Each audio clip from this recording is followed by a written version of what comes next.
Donc c'est un projet collaboratif je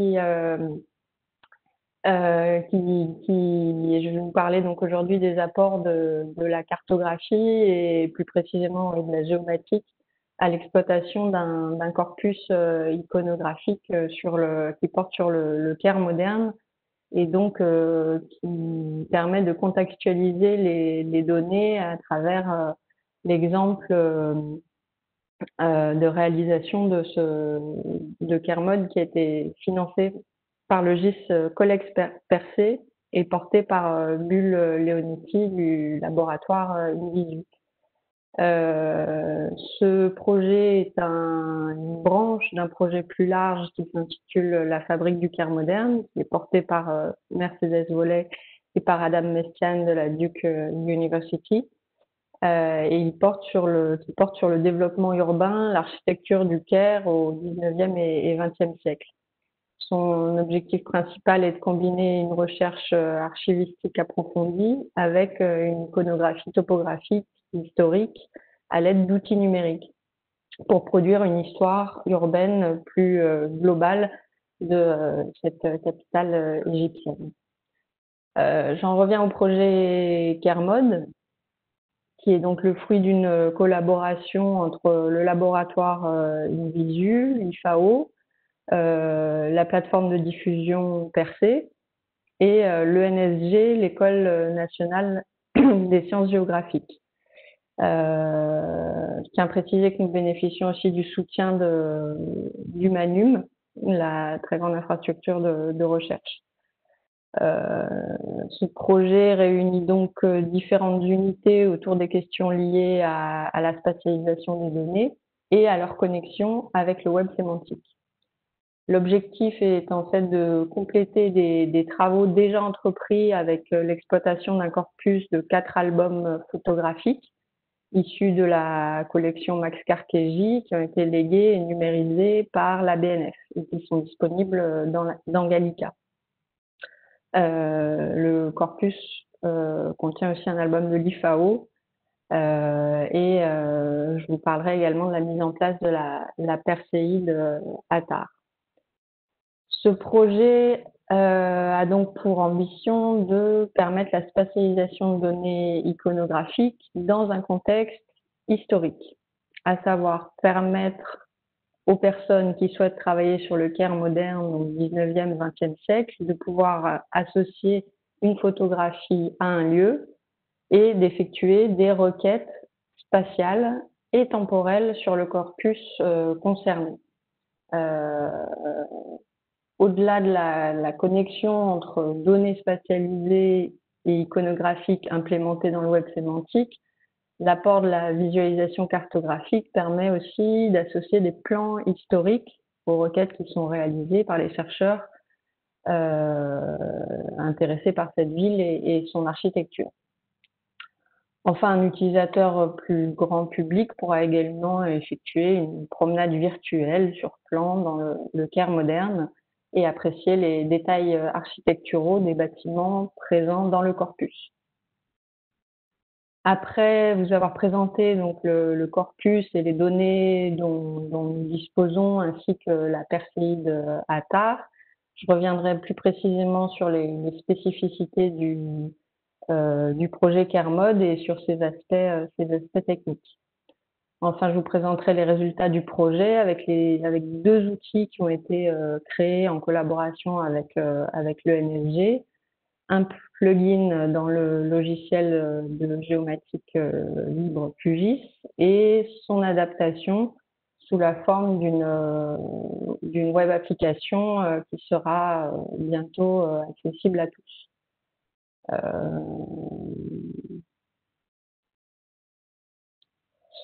Le corpus, donc, assez rapidement, je vous le disais, il contient 5 albums avec plus de 400 clichés ou impressions photomécaniques.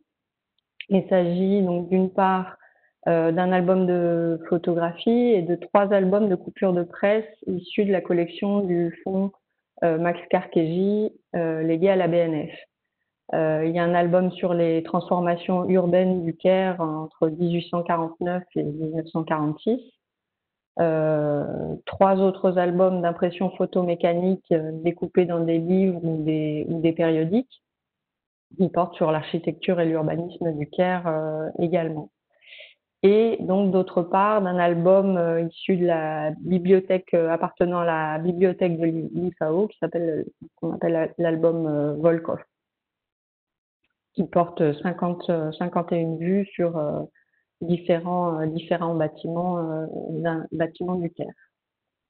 Je vais vous parler je vais vous dire 2 mots sur la Perséide Attar, qui est le résultat d'une collaboration qui a vu le jour en 2015 entre le laboratoire InVisu et Persée. J'imagine que vous connaissez tous Persée. Sa mission principale est la valorisation numérique du patrimoine documentaire au bénéfice de la recherche. Elle propose 3 services par ordre de création, donc le portail Persée avec près de 860 000 documents numérisés.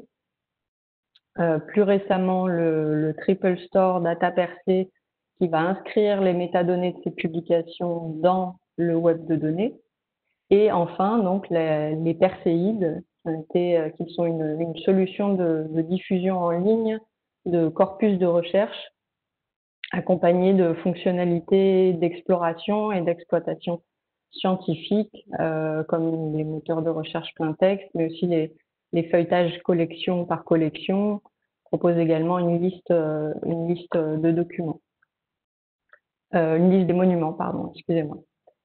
La Perséide Attar, excusez-moi pour la prononciation, est la première à avoir vu le jour en 2017. Il s'agit de mettre donc à disposition en open access un ensemble de sources de la fin du 19e jusqu'au milieu du 20e et qui apporte un éclairage historique à l'évolution et à la conception de villes du pourtour méditerranéen, telles que le Caire, Alger ou encore Tunis. L'objectif poursuivi est double: rendre disponibles en ligne ces corpus au plus grand nombre et permettre de les explorer grâce notamment à un index toponymique et à un alignement sur des référentiels, sur d'autres référentiels.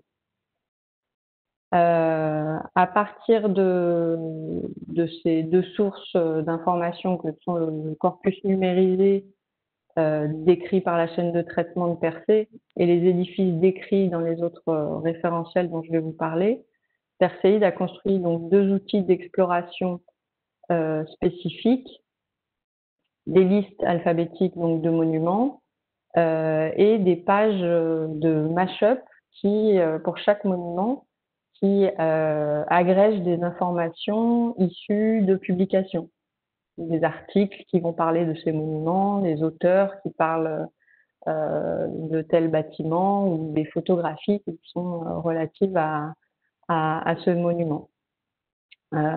Ces pages de mashup contiennent également des informations de description extraites d'autres référentiels comme OpenTeso, dont je vais vous parler juste après, avec des labels dans différentes langues et une description aussi du bâtiment ainsi que sa géolocalisation qui nous intéresse plus particulièrement.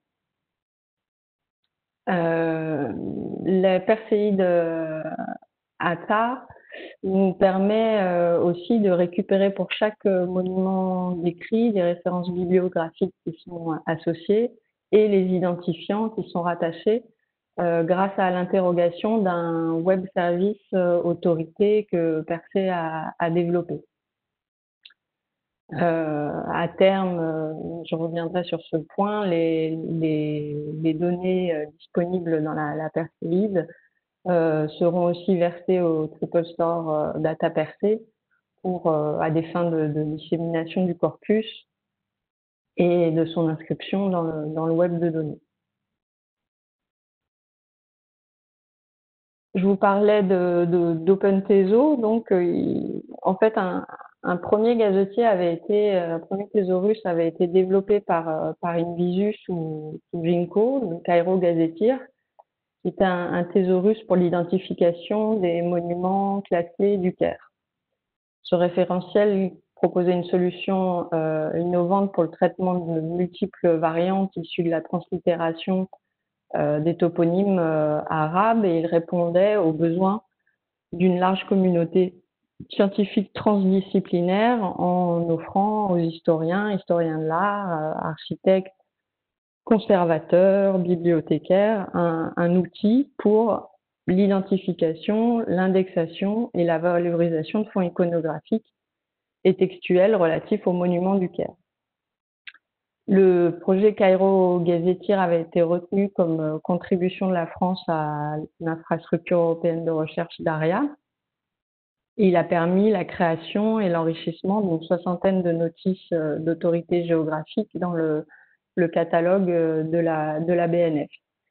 Il va également servir à l'indexation des travaux du comité de conservation des monuments de l'art arabe, qui sont mis à disposition sur le portail percé avec la persévine ATA. Sur les recommandations du ministère de la Culture, ce thésaurus a été développé sous Ginkgo, comme je vous le disais. Et bien qu'étant un outil open source, il ne répondait pas exactement aux besoins d'interopérabilité et de pérennité dans la gestion des données. Dans la suite du projet, cet outil Ginkgo a donc été délaissé au profit d'OpenTeso, qui est présent sur la grille de service de la TGIR Humanum. Et au-delà de faire partie de ces outils d'Humanum, ce thésaurus, donc OpenTeso, multilingue, dispose d'un web service qui permet de générer des identifiants pérennes du type handle et un alignement semi-automatique vers des thésaurus externes. Vous pouvez voir ici dans la partie verte les différents alignements qui peuvent être faits avec DataBNF, DBpedia, ArcNet, Ramo, Wikidata ou encore GeoNames, qui nous intéresse plus particulièrement. Ce thésaurus nous sert de pivot en fait entre Gallica, où sont stockées les images en haute définition, et Atar, où nous avons des notices et ces pages de mashup. Ce moderne Cairo Gazetteer est donc géré avec l'outil et maintenu par Humanum. Et chaque bâtiment fait l'objet d'une fiche descriptive intégrant les coordonnées géographiques et donc je vous disais l'alignement vers le référentiel GeoNames, ce qui nous permet de spatialiser chaque site visible dans les albums, dans le temps et dans l'espace. Ce référentiel toponymique multilingue permettra donc d'interroger le corpus via des noms de lieux représentés. Voici donc le schéma d'interopérabilité des données et le schéma du projet pour agréger toutes ces informations iconographiques et textuelles dans un système d'information géographique. Précisons ici, s'il en était besoin, que nous travaillons dans un esprit d'ouverture des données, de la recherche, et qu'en plus de l'interopérabilité des données, nous avons fait des choix techniques qui s'imposaient en utilisant des solutions open source. Grâce à une machine virtuelle, vous voyez ici donc un module qui contient un serveur cartographique qui a été développé par des étudiants de l'ENSG l'année dernière et fortement amélioré par Didier Richard, qui est responsable du Master 2 de l'école d'ingénieurs. Suite au premier retour utilisateur, nous avons pu transférer les données du thésaurus dans le logiciel de géomatique QGIS en passant par l'API d'OpenTeso. En attendant les migrations technologiques de Percé, nous appuyons sur Gallica pour avoir accès aux photographies en haute définition. Nous avons donc un gazetier multilingue avec des bâtiments géolocalisés, une structuration documentaire fine qui est faite avec OpenTeso, une documentation scientifique associée avec des notices et des images de définition dans la perséide ATAR et les images en haute résolution dans la bibliothèque numérique Gallica de la BNF. Le module permet donc de connecter tous ces types d'informations à un logiciel de géomatique QGIS. Le projet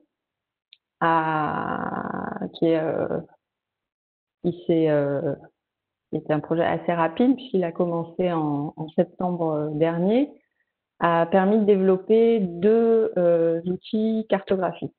Un plugin de requête et de visualisation des photographies à implémenter directement en fait dans le logiciel QGIS, et un site web qui reprend les mêmes fonctionnalités et permet de surcroît de comparer différents plans historiques de la ville du Caire. Dans un cas comme dans l'autre, il est alors possible d'exporter les données issues des requêtes afin de les réutiliser, mais aussi de publier des cartes issues de la requête. Grâce à l'implication de Didier Richard, donc de l'ENLG, et de plusieurs groupes d'étudiants depuis 2019, ce plugin est accessible à tous dans QGIS, mais tout le monde n'étant pas formé à l'utilisation de ce logiciel, bien que nous ayons organisé une formation, une première session de formation à l'IFAO, et puis une deuxième devait avoir lieu en avril dernier. Nous avons choisi de développer une version web. Pour les deux réalisations de ce projet, il y a une documentation très fine qui a été réalisée et le code est disponible sur GitHub.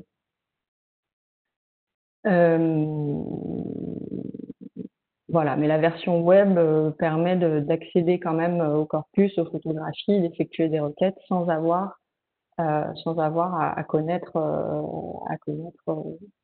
le logiciel de géomatique.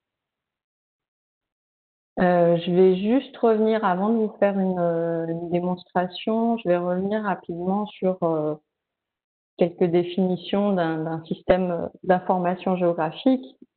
Donc, il est organisé en couches superposables. Donc ici, par exemple, des points, des rivières, des lignes, ce qu'on appelle des données de type vecteur.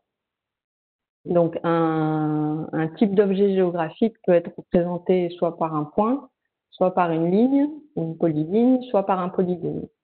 Et ces objets sont organisés ensuite par thème dans une couche d'information qui ne peut contenir qu'un seul type de géographie, soit des points, soit des polygones, par exemple. Ce sont des données donc vectorielles auxquelles on associe des métadonnées, une table attributaire. Par exemple, pour un polygone représentant un bâtiment, on va avoir une table attributaire avec la fonction de ce bâtiment, la date du bâtiment. On peut avoir un certain nombre, autant de champs que l'on souhaite, quasiment. Et le choix des informations dépend évidemment du projet, de chaque projet.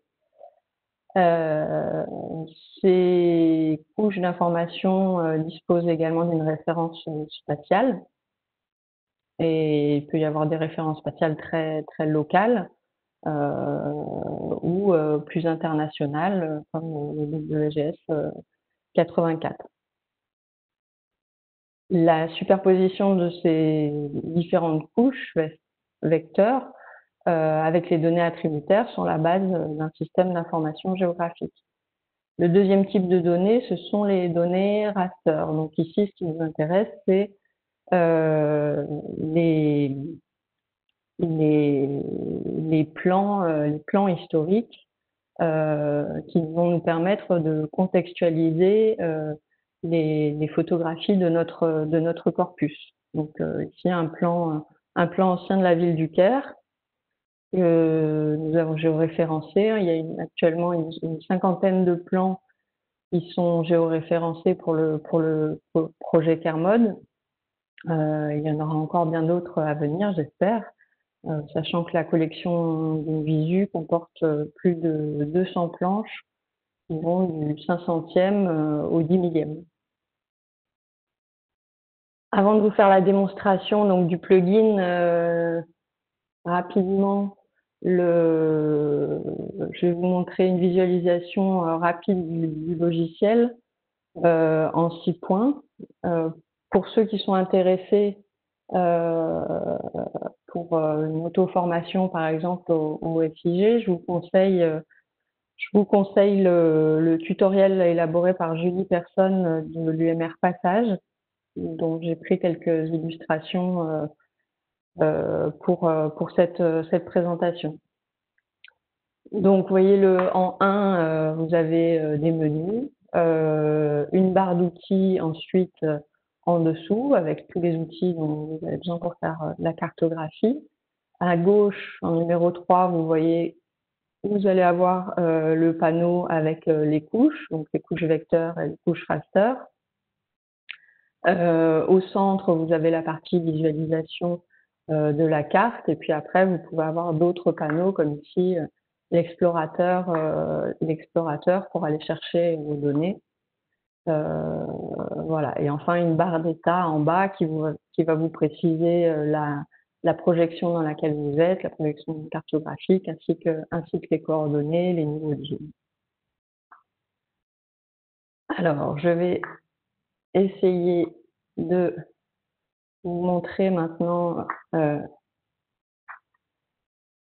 une petite vidéo du plugin et de son fonctionnement. Donc voilà, là j'ai ouvert donc le logiciel QGIS.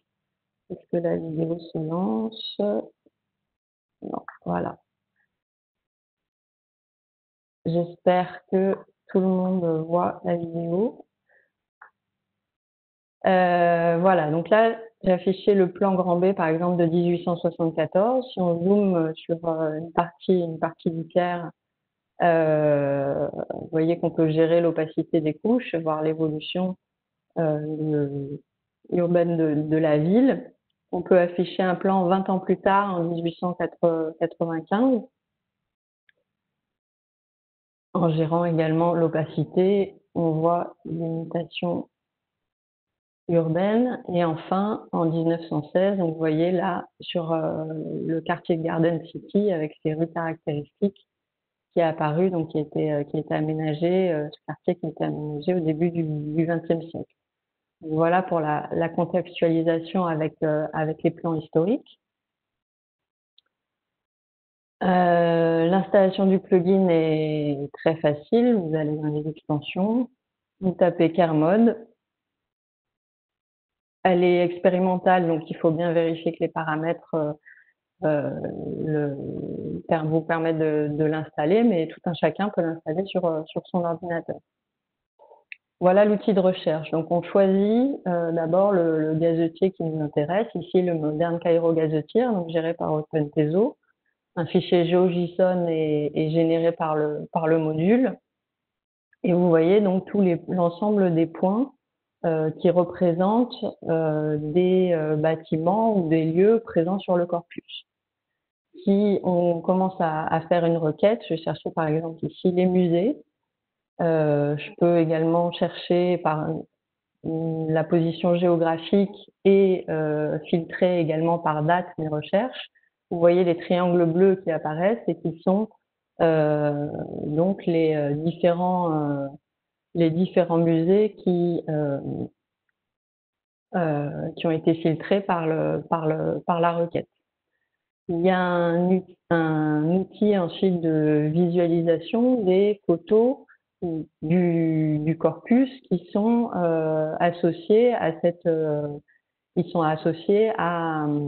lieu. Vous voyez ici, donc j'ai cliqué sur un des triangles, j'ai deux photos qui sortent. Alors, il est écrit Palais Mossery, on dirait que c'est pas un musée, mais si, car il ressort car il a abrité entre 1930 et 1935 le musée d'art moderne. Donc, on accède à la page de visualisation dans BNF et également à la page de la perséide Attar. Je vous disais donc on avait des tables attributaires qui sont associées. Vous pouvez voir ici que les labels en arabe sont correctement pris en compte dans les métadonnées, dans le logiciel QGIS. Comme Mercedes vous le disait, j'ai eu l'occasion aussi de travailler avec un projet qui portait sur la Chine et les caractères. On avait eu quelques problèmes pour intégrer les caractères chinois, mais on avait réussi à solutionner le problème. Donc je vous le disais, le Palais Mossery qui a abrité le musée d'art moderne du Caire entre 1930 et 1935 apparaît dans le résultat de la requête. Vous pouvez voir sur la gauche que nous avons une collection de cartes au 5 millième qui date de cette période. Nous pouvons donc l'afficher et voir donc l'évolution du quartier entre ces plans historiques et la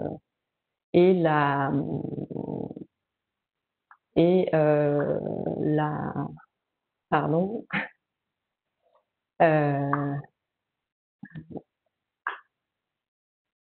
et entre les plans historiques et les données du corpus iconographique. Je vais maintenant vous faire la démonstration de la version web, qui est donc plus simple d'utilisation. Il n'y aura évidemment pas les mêmes possibilités. Hop.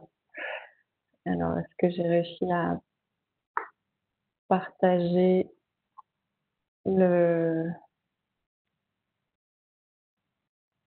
Je suis pas sûre d'avoir réussi à partager la vidéo. Pour l'instant, non. Non, d'accord, oui, c'est bien ça. Merci Mercedes. Alors,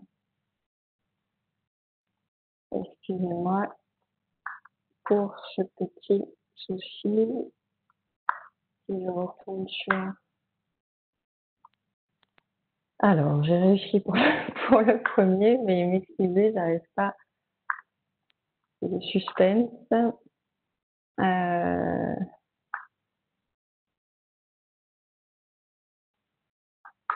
Alors, pourquoi est-ce que ça ne fonctionne pas? C'est vrai, on voit quelque chose maintenant. Partager, arrêter le partage. Alors, je devrais pouvoir y arriver là. Ouais.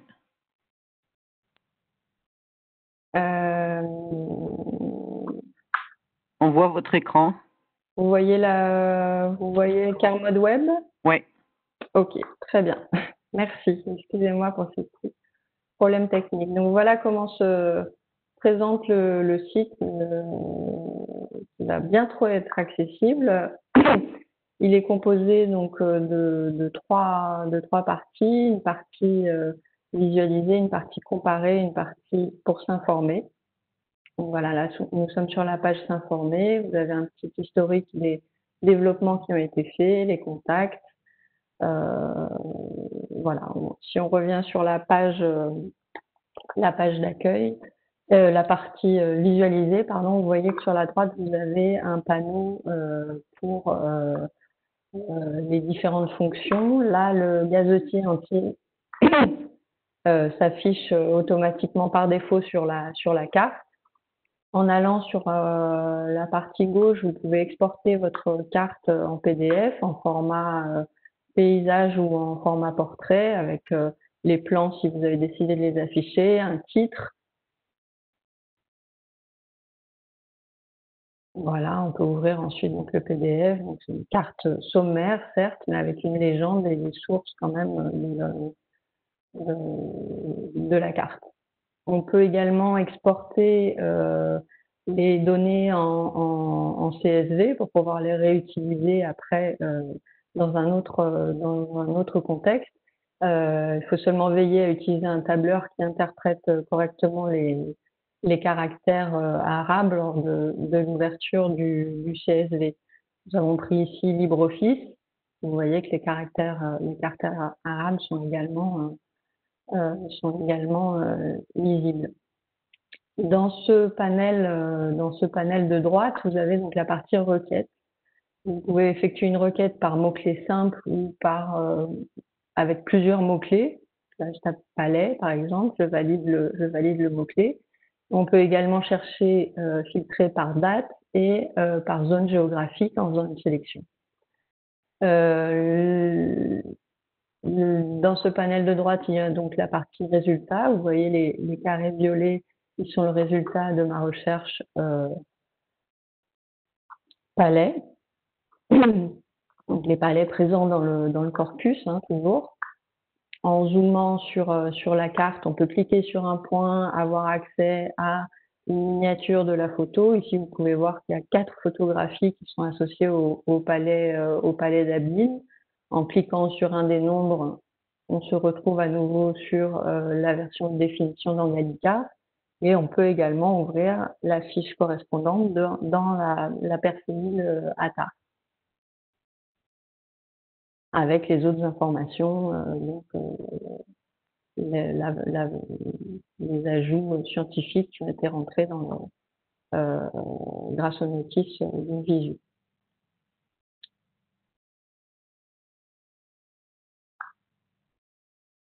Enfin, la troisième partie du panel de droite comprend les fonds cartographiques. Alors, tous ne sont pas encore sur le site web, mais ça va venir. L'affichage est relativement rapide car il y a eu un mosaïquage des fichiers qui a été réalisé. On peut également gérer la transparence. Vous voyez sur la droite là, afficher soit toute la collection, soit une feuille de la collection, et gérer après la transparence avec le curseur qui se trouve sous le titre de l'image. Enfin, la troisième partie du site permet de faire un balayage, de comparer deux plans présents sur le site. Vous avez par exemple, si vous choisissez les deux mêmes images, vous aurez un avertissement qui vous dit que ces deux couches sont les mêmes. Si vous choisissez deux images qu'on ne peut pas comparer, vous aurez aussi un avertissement. Il vous précise que il faut que vous ne pourrez pas les comparer. Donc, prenons ici donc deux plans de la fin du 19e, le plan Grand Bay et de 1874 et le nouveau plan du Caire de 1886. Voilà, vous avez cette fonction de balayage qui vous permet de comparer les plans à différentes dates.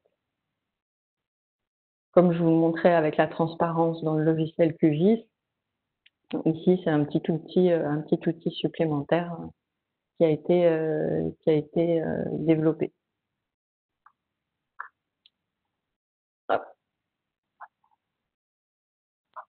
Je reviens pour terminer à les enjeux, les difficultés et les perspectives de ce projet. L'enjeu, donc je vous l'ai dit, c'est l'interopérabilité des données et la science ouverte. C'était vraiment le leitmotiv du projet. Vous voyez peut-être pas. Tac.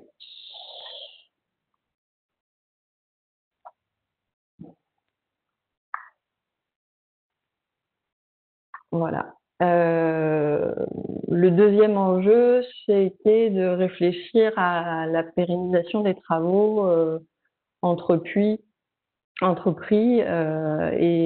donc avec le choix de s'appuyer sur la très grande infrastructure de recherche Humanium, mais aussi d'utiliser des logiciels libres et des solutions existantes. Enfin, l'enjeu principal du projet, c'était de la spatialisation de données iconographiques qui permettent de contextualiser les données, mais aussi d'enrichir l'exploitation du corpus et de l'inscrire dans le web de données. Pour cela, nous avons à la fois utilisé des solutions existantes, mais aussi développé des nouveaux outils qui seront, je l'espère, réutilisables. Les difficultés auxquelles nous avons été confrontés suite au premier retour utilisateur, nous nous sommes rendus compte qu'il était absolument nécessaire de mettre en place des procédures de validation scientifique avant de publier les résultats. Deuxième difficulté a été de gérer les ajustements techniques et de cultures provenant de cultures scientifiques différentes. Donc il faut adapter, on parlait de langage tout à l'heure, il faut réussir à adapter son langage pour pouvoir s'entendre correctement sur les objectifs et les besoins. La troisième difficulté, c'était que